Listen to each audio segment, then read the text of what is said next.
He's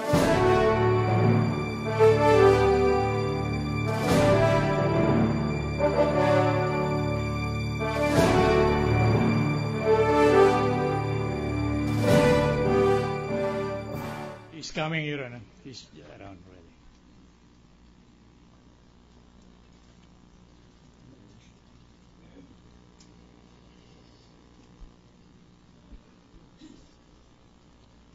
Nag-request siya ng chief.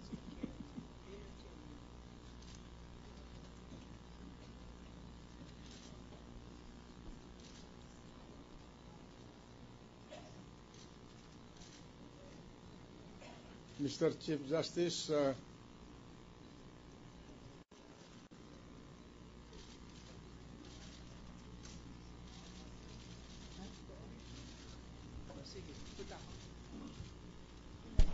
Mr. Chief Justice, welcome to this court. And Good afternoon po. may Hindi naman po kaila sa ating lahat na ginamit na po ng gobyerno, ng administrasyon, ang buong makinarya ng gobyerno laban sa akin. Ibinuhos na po ang buong puwersa ng pamahalaan para lamang sa pagtanggal ng isang tao. Huwag tayong maniwala na itong impeachment trial na ito ay laban sa katiwalian. Dahil kung ganun rin lamang, mayroon ba silang katiwalian na ibinintang sa akin? So far po, lahat ng nakita ko rito, magbuhat nag-umpisa itong impeachment trial na ito,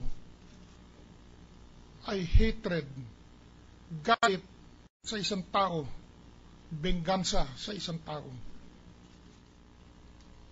Bakit po ba ganito na lang ang galit sa akin nitong kasalukuyang administrasyon ni Pangulong Aquino? Ano ba ang kasalanan ko sa kanya? Ano ba ang kasalanan ko sa bayan? Wala akong pagkakasalang alam ko. Sigurado po ako, sigurado po ako, wala akong kasalanan, wala akong ginawang katiwalian, at ako ay hindi nagnakaw sa gobyerno. hindi lang, Mr. Chief Justice, kami po ay nag-aantay na hindi nyo sa amin ang inyong pakay at sana kung maaari i-address na lang ninyo yung issues dito para sa ganon ay tapusin natin itong kaso nito. At pawang kasinungalingan ang pinaparatang sa akin. Meron pa hong isang nagsabi, isang senador na nagsabi na huhubaran daw niya ako sa publiko. Tignan po natin.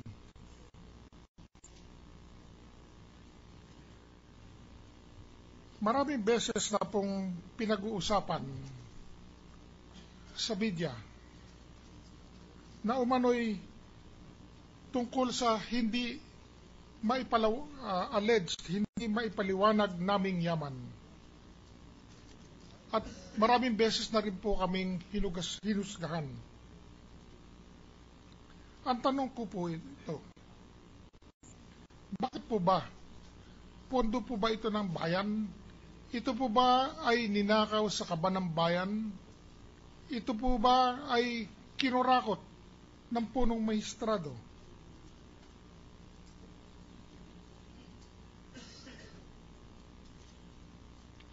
Iisa ho ang sagot diyan. Hindi po. At uulitin ko, hindi po.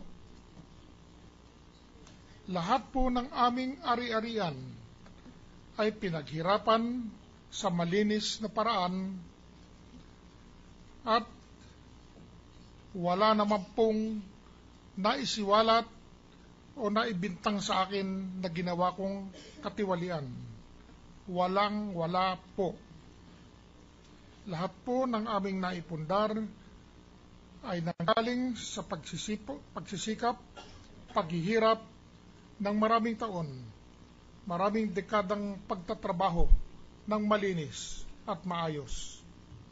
Ito lang po ang tanong ko sa bayan at ito rin po ang tanong ko sa prosecution. Ladies and gentlemen of the prosecution, ito lang po ang tanong ko sa inyo.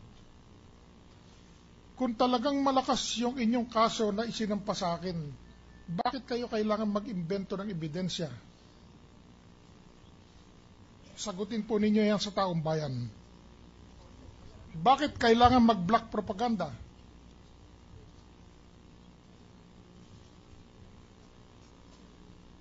Mag-imbento, magsinungaling, at maghukay ng walang hanggan. Tapos kami magtipid at mag-ipon for almost 45 years. Kami po ay tatanungin ngayon at sasabihin sa amin, bakit ka maraming cash? Siguro magnanakaw ka.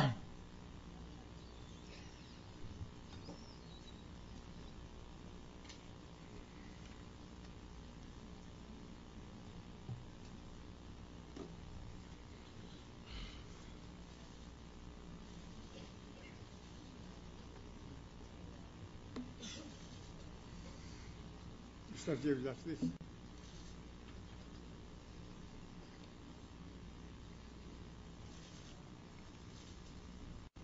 Are you through?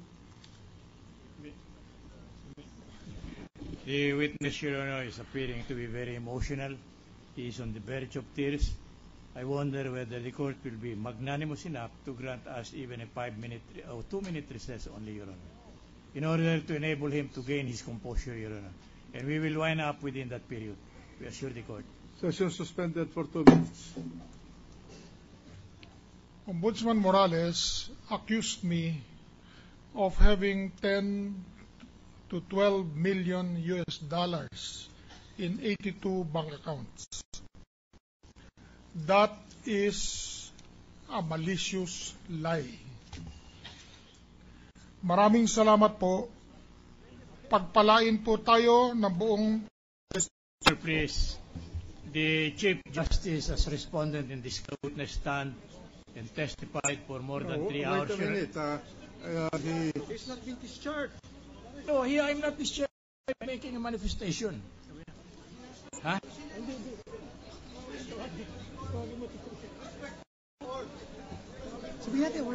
Order. We have justice. With due respect.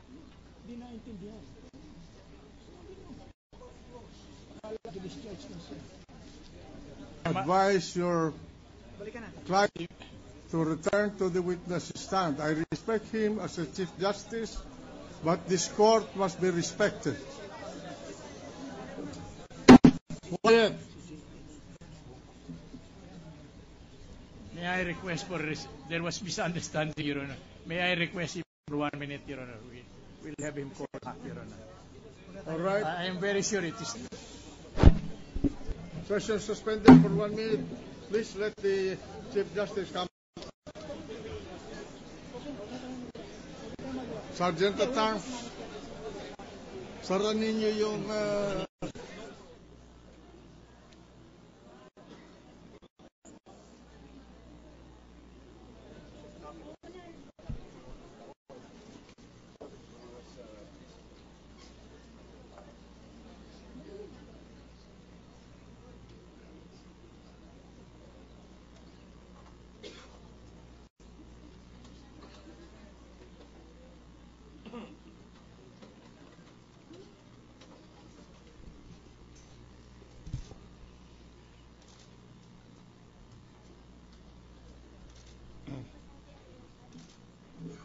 session resumed. Mr. Counsel, where is your client? Your Honor, please, despite the fact that he is suffering from hypoglycemia, Your Honor, and the fact that... If he does not want to be cross-examined, you know the consequences of that. I will order the striking out of all his statement from the record. And we will decide the case on the basis of the evidence on record. So, It's your play. Yes, Your Honor. Now, I wanted to assure the court that there is no such plan, Your Honor. In fact, after having started with his testimony, Your Honor, I was about to make a manifestation. I didn't realize that he was already suffering from pain, chest, and difficulty in breathing, Your Honor, and dizziness. In fact, a couple of minutes before these things actually took place, Your Honor, he was already taking medicines, Your Honor. He can be viewed now by the court. And hypoglycemia, I'm speaking from experience because I have two brothers who died within 1 year apart. Intensive also, and panicky, Your Honor. And I would like to of this court myself, Your Honor. Yes, he's the Chief Justice. He Correct. knows the decorum in the courts, and he could have said, I'm not feeling well. May I be excused by this court? That's correct, Your Honor. Not to. Inihingi po namin ang inyong kapatawaran at unawa. Sapagkat po, We did not volunteer to be judges here. We are here by virtue of the mandate of the Filipino people. And I will tell you, Mr. Counsel, I have high respect for the Chief Justice. thank you, Your Honor. I have high respect for the institution that he represents, but I equally demand a respect for the institution that I represent. And I'm not going to allow any slight, any abuse of authority against this court for as long as I am the presiding officer. Alam po namin yun. If you are not going to allow your client, or he will not allow himself to be cross-examined, we will decide this case on the basis of the evidence on record. Kami naman dito, ipinakita namin sa inyo na rinerespeto namin siya. Tama po. Rinerespeto namin ang Korte Suprema. Tama po. Pinagbibigyan namin. Marami sa akin pumupuna sapagkat pinabayaan ko na magsalita ng napakahaba. Huwag naman kaming babastusin. Huwag naman kaming babastusin. Hindi ko papayagan na babastusin itong husgado na ito na masisino man. At antayin namin napasyahan itong na ito kung kailan niya gusto bumalik dito. Hindi po. Hindi po kung kailan niya gusto. Hindi po ako sasangayon doon. Sapagkat Kailan nga? Kaya po, bukas po kung ayos na siya, tuloy na po. Kung hindi siya ayos, Paano? Gusto patawarin po ninyo sabihin ko. Counsel, I'm telling you, we will give him, to be considerate to him, we'll give him until tomorrow to return. Okay then, Your Honor. Then, if he will not return for cross-examination, we will consider this case submitted for resolution.